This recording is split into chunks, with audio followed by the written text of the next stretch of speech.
अरे आई काय झालं? मला सुनबाईनं काढून दिला घराच्या बाहेर धक्के मारू मारू. वहिनी तुम्ही आईला घराच्या बाहेर धक्के मारून काढ ना, हे चांगलं नाही केलं. तुम्ही ह्या गोष्टीवर लय पछता असाल. तुम्ही पण माझं ऐका. तुम्हाला जर या घरात राहायचं असलं ना तर चांगलं राहायचं, नाही तर नीट निघायचं आई सोबत. जिथं माझ्या आईची इज्जत नाही का तिथं मी पण राहू शकत नाही. चला आई माझ्यासोबत. हा हा जा जा, मी पण बघते बाहेर किती दिवस राहतात तर.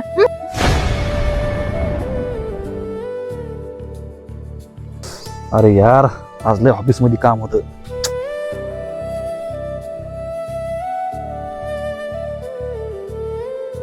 तुम्ही बसा, मी तुमच्यासाठी आता पाणी घेऊन येते. आज आपल्याला स्वयंपाक काय केला? आज तुमची फेवरेट पुरणपोळी बनवली. आई आणि राहुल दिसाना त्यांना जेव बिव घातलं का? आज नका ना, मी ते दोघांना बाहेर पाठवलं आणि ते बाहेरून जेवून येणार आहे. आणि पुरणपोळी फक्त मी तुमच्यासाठी बनवली. पागल बिगल झाली काय? दिमाग तर खराब नाही. बाहेर कुठे पाठी असते जेवायला?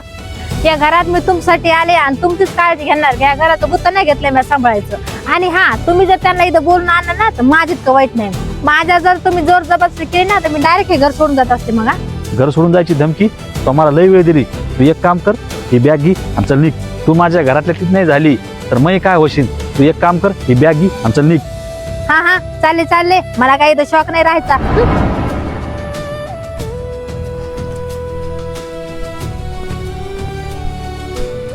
आणि हा, जशी तुमची बायको तुम्हाला काम येणार ना तशी तुमची ती म्हातारी आणि तुमचा भाऊ काम येणार नाही. हा हा, जाय जाय.